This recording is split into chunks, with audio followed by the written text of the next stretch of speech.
सुप्रभातम बच्चों, मैं सीमा कुमारी यादव, राजकीय वरिष्ठ उपाध्याय बालिका संस्कृत विद्यालय नवलपुरा जयपुर। आज हम कक्षा 10 सामाजिक विज्ञान विषय के लोकतांत्रिक राजनीति भाग 2 के अध्याय जाति, धर्म और मसले नामक अध्याय के बारे में चर्चा करेंगे। इसके हम भाग फर्स्ट के बारे में अध्ययन कर चुके हैं, जिसमें हमने धर्म और जाति इन दोनों के बारे धर्म और लैंगिक मसलों इन दोनों के बारे में हमने अध्ययन कर लिया था। अब इसके आगे का जो अध्याय है उसका हम आज अध्ययन करेंगे। हमने धर्म के बारे में पढ़ा था कि धर्म क्या होता है। तो धर्म हमने पढ़ा था कि एक संस्था जिसके प्रति हमारी क्या होती है, आस्था होती है, और जो धर्म का विकृत रूप होता है उसे क्या कहा जाता है, सांप्रदायिकता कहा जाता है।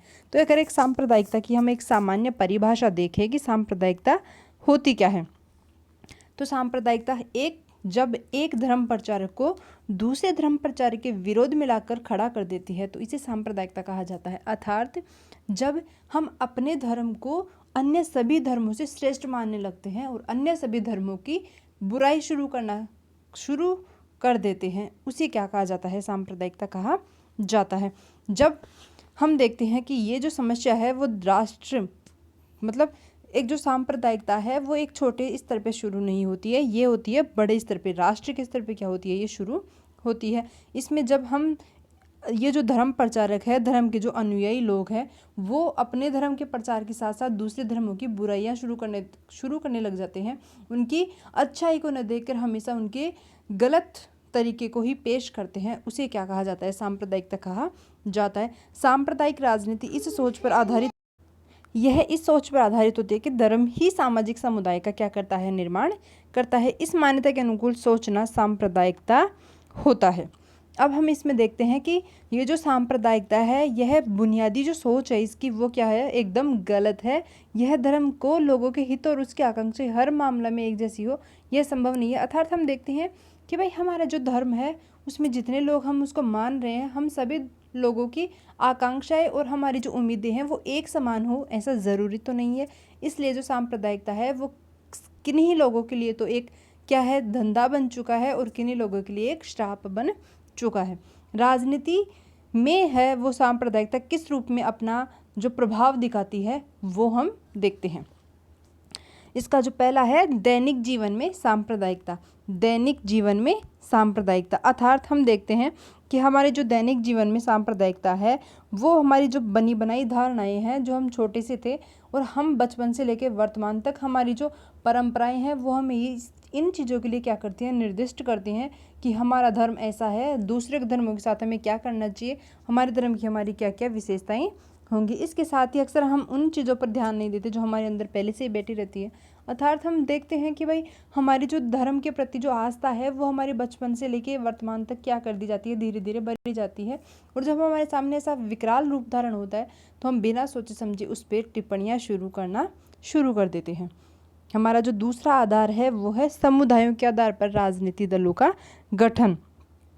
इसमें हम देखते हैं कि समुदाय के आधार पर, अर्थात हम कई बार ऐसा देखते हैं कि जो हमारे राजनीतिक दल बनाए जाते हैं वो किसी धर्म विशेष के आधार पर, सांप्रदायिक आधार पर क्या बनाए जाते हैं, ये दल बनाए जाते हैं। जैसे हम देखते हैं हमारा जो पीपुल्स पार्टी है जम्मू कश्मीर में, पीपीटी है, इसके अलावा अन्य जो अकाली दल है, जो अन्य दल है वो किसी धर्म विशेष को लेकर क्या किए गए हैं, बनाए गए हैं।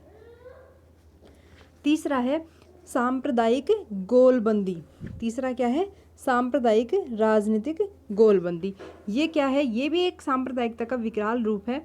इसमें जो हमारे धर्म के पवित्र प्रतीक, जैसे हम हमारे हिंदू धर्म की बात करें तो ओम हमारा क्या है, एक प्रतीक है। धर्म गुरु भावनात्मक अपील की और अपने ही लोगों के मन में डर बैठाने जैसे तरीकों का उपयोग बहुत आम है। ये सभी क्या करते हैं, चुनावी राजनीति में अपना हथकंडा अपनाने का क्या करते हैं, कार्य करते हैं। इसमें हम देखते हैं कि हमारे जितने भी जो धर्म के प्रतीक है, हमारे धर्म गुरु है, मुस्लिम धर्म है उनके मौलवी है, ईसाई धर्म के जो पादरी है, जो चर्च में है, ये सभी क्या करते हैं, अपने अपने धर्मों की जो आकांक्षाएं हैं, जो उनकी अच्छाइयाँ हैं, उनको राजनीतिक दलों के रूप में क्या करते हैं, उनको पेश करने का कार्य करते हैं। हमारा जो चौथा आधार है वो है सांप्रदायिकता का, जो इसको हम सबसे एक निकृष्ट रूप के रूप में मानते हैं, और वो है सांप्रदायिक दंगे। क्या? सांप्रदायिक दंगे। ये क्या करते हैं? ये सबसे ज़्यादा एक प्रॉपर संप्रदाय को लेके क्या करते हैं? हिंसा, दंगा, नरसंहार जैसे कार्य करते हैं। इन सभी के कारण क्या होता है? जो विभाजन के समय भारत और पाकिस्तान में भयावह जो राजनीतिक दंगे हुए थे, वो आज़ादी के बाद बड़े ही सांप्रदायिक दंगों के रूप में पहचान बने हैं। जैसे हम देखते हैं कि हमारे जो 1947 में जो सांप्रदायिक दंगे हुए, उसकी जो पीड़ा हुई वो जिन लोगों ने भोगी है, वो आज तक भी उस पीड़ा से उभर नहीं पाए हैं। कितने लाखों लोगों को क्या हुआ था? बेघर होना पड़ा। कितने ही लोगों की इसमें क्या चली गई थी? जान चली गई थी। और सबसे बड़ी बात, एक देश के 2 टुकड़े हो गए थे, जो वर्तमान समय में भी उस पीड़ा को झेल रहे हैं। इसका एक जो अन्य रूप देखते हैं वो है, अब देखते हैं धर्मनिरपेक्ष शासन। ये क्या होता है? धर्मनिरपेक्ष शासन। जब सांप्रदायिकता अपने चरम पर थी, हमारे देश में संविधान बन रहा था, तो हमारे देश में संविधान में इस धर्मनिरपेक्ष शासन व्यवस्था को क्या किया है? अपनाया है। तो होती क्या है ये धर्मनिरपेक्ष शासन व्यवस्था? ये होती है, इसको जो हम एक सामान्य परिभाषा के रूप में देखें तो जो हमारा संविधान है उसने किसी भी धर्म को क्या नहीं दी है? मान्यता प्रदान नहीं दी है। अर्थात हम देखते हैं कि भाई भारत का अगर कोई हमसे पूछे कि आपका राष्ट्र धर्म क्या है, राजधर्म क्या है, तो हमारा कोई राजधर्म नहीं है। हमने धर्म को मान्यता दी ही नहीं है। हमारा जो संविधान है उसके अनुसार, हमारा जो संविधान है उसके अनुसार सभी धर्म क्या है? समान है। उसमें प्रॉपर ऐसा नहीं है कि किसी एक धर्म को उन्होंने मान्यता प्रदान की है। तो धर्म निरपेक्ष, धर्म को निरपेक्ष मतलब हम धर्म की ओर से क्या है? तटस्थ है। हमने ना धर्म को मान्यता प्रदान की है, ना धर्म से हटे हैं। अगर धर्म के प्रति कुछ गलत होता है तो हम क्या करते हैं? उस धर्म में संविधान इंटरफेयर करेगा। दूसरा है, इसमें है संविधान सभी नागरिकों और समुदायों को किसी भी धर्म का पालन करने का आज़ादी देता है। हमारा जो संविधान है वो प्रत्येक व्यक्ति को खुद का धर्म चुनने का, उनकी परंपराएं मानने का, उसके प्रति आस्था रखने का क्या करता है? ये हमें विश्वास दिलाता है। संविधान है वो किसी के प्रति भी असंवैधानिक रूप में यह भेदभाव करने को रोकता है। इसके बाद हम देखते हैं इसका एक रूप है कि हमारा जो संविधान है वो धार्मिक समानता स्थापित करने के लिए क्या कर सकता है? इन धर्म के प्रति अपना हस्तक्षेप कर सकता है। जैसे अनुच्छेद कौन सा? 17, ये क्या है? छुआछूत के प्रति है। तो इसमें हमारी जो जातियां हैं, जो धर्म के आधार पर कई बार उच्च धर्म के लोग नीचे वाले धर्म के लोगों के साथ छुआछूत जैसी बीमारियों को अपनाते हैं, तो इन सभी चीज़ों के लिए संविधान क्या करता है? उसमें हस्तक्षेप करके इन अवैधानिक चीज़ों को रोकने का कार्य करता है। अब हम इसका जो तीसरा रूप है वो देखते हैं, जाति और राजनीति। हमने पहला देखा लैंगिक मसला, दूसरा देखा धर्म और सांप्रदायिकता, और तीसरा है जाति और राजनीति। तो इसका जो हमने पहला देखा उसका सकारात्मक प्रभाव पड़ा, और ये जो हम दूसरा प्रभाव देखे धर्म और राजनीति का, वो उसका क्या है? एक नकारात्मक प्रभाव हमारे समाज पे पड़ता है। जातिगत असमानताएं, लिंग और धर्म पर आधारित विभाजन तो दुनिया भर में है, लेकिन हमारे जाति का जो विभाजन है वो सिर्फ कहाँ पाया जाता है? वो जाति का जो विभाजन है वो सिर्फ कहाँ पाया जाता है? भारत में पाया जाता है। लिंग और धर्म के आधार पर तो पूरे विश्व में है, सार्वभौम है ये तो, लेकिन जो जाति के आधार पर जो असमानताएं पाई जाती है ना, वो सिर्फ हमारे यहाँ पे भारत में ही पाई जाती है। इसमें हम देखते हैं कि हमारा जो विभाजन है वो समाज में जाति के आधार पर होता है, और जाति के आधार पर भी कैसे? कि हमारे जो पेशा, जो व्यवसाय है, वो पीढ़ी दर पीढ़ी वंशानुगत रूप में क्या होता जा रहा है? चलता जा रहा है। उसे क्या कहा जाता है? हमारे यहाँ पे जातिगत भेदभाव कहा जाता है। अर्थात हमारा जो दादाजी जो कार्य कर रहे थे उसे पिताजी ने अपनाया, और जो पिताजी जो कार्य कर रहे थे उसे उसके बेटे ने अपनाया। तो ये जो परंपरागत रूप से, परंपरा के रूप में, वंशानुगत रूप में जो चीज़ें चली आ रही है ना, उन्हें ही क्या कहा जाता है? जातिगत भेदभाव कहा जाता है। इसमें हम क्या करते हैं? हमारी जो जाति के आधार पर जो सबसे बड़ी चीज़ें होती है वो क्या होती है? हम इसमें विवाह है, एक जाति के अंदर ही क्या करते हैं? हमारे विवाह होते हैं। खान पान, इसके अलावा जो व्यवसाय है वो सिर्फ एक ही जाति के आधार पर तय होते हैं। अन्य जातियों के आधार पर हम इसमें और कार्य नहीं कर सकते। हमारे जो पारिवारिक और जो सामुदायिक जितने भी आयोजन होते हैं उन सभी में क्या करते हैं? हम किसी एक ही जाति के आधार पर कार्य करते हैं।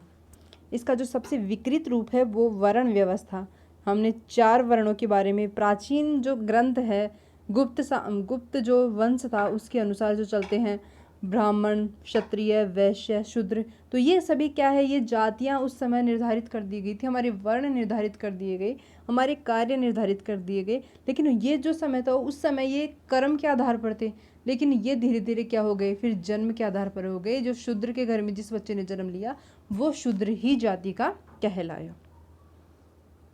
इसके बाद जो हमारे जो महान विचारक हुए हैं, महान लोग हुए हैं, उन्होंने इस व्यवस्था को तोड़ने का बहुत प्रभावी तरीके से कार्य किया था, जिसमें महात्मा गांधी थे, डॉक्टर अंबेडकर थे, महात्मा ज्योतिराव फूले थे। इन सभी लोगों ने क्या किया था, ये जो जातिगत समस्याएं थी उन पर अपने विचार रखे, उनकी समस्याओं का क्या किया, उन्होंने काफ़ी हद तक प्रयास करने की कोशिश की। अब इन लोगों ने जो कार्य किए, उसके साथ ही जो अन्य और कारण थे वो थे शहरीकरण, साक्षरता और शिक्षा का विकास। इन सभी के कारण, इन तीनों चारों फैक्टरों के साथ ही क्या हुआ था कि हमारी जो जातिगत जो विभिन्नताएं थी ना, उसमें कुछ हद तक क्या हुआ था, कुछ समस्याएं सही हुई ही, कुछ समस्याओं का समाधान हुआ। इसके साथ ही अगर हम देखें तो हमारे साथ अब इसमें पेशा चुनने की स्वतंत्रता प्रदान करती है। अब प्रत्येक जाति के लोग अपने रुचि के अनुसार क्या कर सकते हैं, कुछ भी कार्य कर सकते हैं। गाँव में भी जमींदारी व्यवस्था थोड़ी कमज़ोर हुई। जाति व्यवस्था जो पहले जिन समाजों में विकृष्ट रूप थी, अब उसका कुछ सरल रूप समाज के सामने आया है। बहरहाल हम देखते हैं कि समकालीन भारत में अभी भी जाति व्यवस्था पूरी तरीके से समाप्त नहीं हुई है, लेकिन अभी भी जातीय कबीलों में ही शादी करते हैं। आज भी हम अगर गाँवों में देखें तो हमारे यहाँ पे आज भी जिस जाति में हम लोग पैदा हुए उसी जाति में शादी करते हैं। अंतर जातीय विवाह को अभी भी यहाँ पे मान्यता प्रदान नहीं की गई। संविधान में भले ही इसे मान्यता प्राप्त हो, लेकिन हमारे जो गाँवों की पंचायत है और जो गाँव है उनके नियम कायदों के अनुसार अभी भी ये मान्यता प्राप्त नहीं है। सदियों बाद भी अगर आज हम देखें तो इन जातियों में पहले से पढ़ाई लिखाई का जो चलन मौजूद था वो अब वर्तमान समय में और भी कम हो गया है। इसकी वजह से क्या हुआ है, इन सभी जातियों में क्या है, एक तरीके से नई शिक्षा के प्रति जो चलन हुआ है, इससे जाति व्यवस्था का सरल रूप सामने आया है। अब है राजनीति है, वो जाति को किस तरीके से प्रभावित करती है। हमारी जो राजनीति है वो जाति को विभिन्न तरीकों से प्रभावित करती है। सामाजिक व्यवस्था के गठन का एकमात्र जो आधार वो जाति है, वो स्वाभाविक एक सामुदायिक चीज़ का क्या करती है, वो निर्माण कर लेती है। अब ये राजनीति किस प्रकार से प्रभावित करती है, इसका जो पहला कारण है वो है उम्मीदवारों की जातियों के आधार पर नामांकन, अर्थात उम्मीदवारों की जातियों के आधार पर नामांकन। हम देखते हैं जो चुनावी समय आता है उसमें जो उम्मीदवारों को जो टिकट बांटे जाते हैं वो उस निर्वाचन क्षेत्र में जाति बाहुल्य के आधार पर क्या कर सकते हैं, उस सांसद को या उस एमएलए को या किसी भी उम्मीदवार को उस जाति के आधार पर क्या दिया जाता है, टिकट या नामांकन भरा जाता है। दूसरा है राजनीतिक पार्टियां और उम्मीदवार समर्थन हासिल करने के लिए जातिगत भावनाओं को उकसाते हैं। अर्थात हम देखते हैं कि हमारे जो कुछ राजनीतिक दल है वो अपने वोट बैंक के लिए जातियों को उकसाने का कार्य करते हैं। जो निम्न जातियां हैं या उच्च जातियां हैं वो अपने फायदे के लिए क्या करती है, इन सब में कार्य करती है। इसके बाद हम देखते हैं सार्वभौमिक वयस्क मताधिकार, एक व्यक्ति एक वोट की व्यवस्था। इस व्यवस्था ने राजनीतिक दलों को ये विवश कर दिया है कि वे राजनीतिक समर्थन पाने वाले लोगों को गोलबंद करने के लिए सक्रिय हो। अर्थात हम देखते हैं कि यहाँ पे जो जितने भी 18 साल के जो व्यक्ति है उन सभी लोगों ने क्या किया है, उन सभी लोगों को क्या है, मत डालने का अधिकार है। तो इसलिए ये जो राजनीतिक दल है वो अपने फायदे के लिए इन जो निम्न जातियाँ हैं उन जातियों के लोगों को भी अपनी जो संस्था है या अपने जो राजनीतिक दल है अपने फायदे के लिए उन लोगों को भी अपने पास मिलाने का कार्य करती है। राजनीति में जाति पर जोर देने के कारण कई बार यह धारणा बन जाती है कि चुनाव राजनीतियों का खेल है, इससे ज़्यादा और कुछ नहीं है। लेकिन अगर हम देखें तो इससे एक फ़ायदा, कुछ फ़ायदे भी हमें इसके नज़र आते हैं, जिसमें हम देखते हैं कि देश के जो संसदीय चुनाव क्षेत्र है उसमें हम देखते हैं कि भाई बहुत सारी जातियाँ होती है, तो किसी एक जाति को अगर हम उसमें बाहुल्य प्रदान कर दे, एक ही जाति के हम उम्मीदवार खड़ा कर दे, तो भी वो जाति को उम्मीदवार नहीं जीत सकता जब तक कि समस्त जातियाँ उस उम्मीदवार को वोट प्रदान नहीं करेंगी, तब तक वो उम्मीदवार नहीं जीतेगा। दूसरा है किसी भी पार्टी किसी एक जातीय समुदाय के सभी लोगों को वोट हासिल नहीं कर सकती, इसलिए उसे सभी जातियों के लोगों को क्या करना पड़ता है, कन्विंस करना पड़ता है, उन्हें समझाना पड़ता है। उसे वोट बैंक की राजनीति कहते हैं। अगर किसी चुनाव क्षेत्र में अगर हम देखते हैं कि हमारे जो चुनाव क्षेत्र है उसमें एक ही जाति के 2-3 उम्मीदवार आ जाते हैं, तो इसलिए हमारे सामने समस्या विकट खड़ी हो जाती है कि हमारा जो उम्मीदवार है वो हमारी ही जाति का है, तो हमारी जाति के लोगों में होते हुए भी 3 या 4 उम्मीदवारों में से हम किस उम्मीदवार को क्या करें, अपना समर्थन प्रदान करें। तो ये भी हमारे सामने क्या होती है, एक समस्या होती है। इसके साथ ही हमारे जो सत्तारूढ़ जो वर्तमान सांसद विधायक है अक्सर हार का सामना करना पड़ता है, तो वो भी क्या है, इसी नामांकन का आधार होता है। इसलिए स्पष्ट है कि हमारी जो जाति की भूमिका है वो राजनीति में महत्वपूर्ण होती है।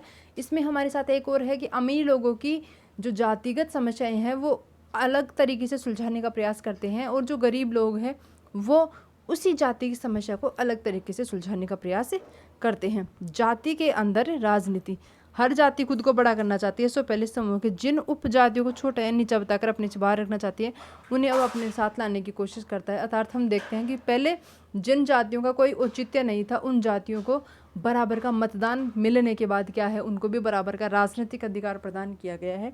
तो उन जातियों के भी कुछ मायनों में क्या हुआ है, नई नई चीज़ें उनको सामने देखने को मिली है। चूँकि एक राजनीति एक जाति के आधार पर कोई भी राजनीतिक दल अपना चुनाव नहीं जीत सकते, इसलिए उसे अन्य जातियों के साथ भी क्या करना पड़ता है, उसे समझौता करना पड़ता है। राजनीति में नई किस्म की जातिगत गोलबंदी हुई है, अगड़ा और पिछड़ा। अर्थात अगड़ा मतलब जो हमारी जो अमीर जातियां हैं वो अपना वोट बैंक साधने के लिए जो हमारी निम्न जातियां हैं उनके साथ वोट बैंक की राजनीति करने के लिए तैयार रहती है, और इसके साथ ही वो हमेशा उनके साथ कार्य करने के लिए, उनके राजनीतिक अधिकार उनको प्रदान करने के लिए वो क्रियाशील होती है।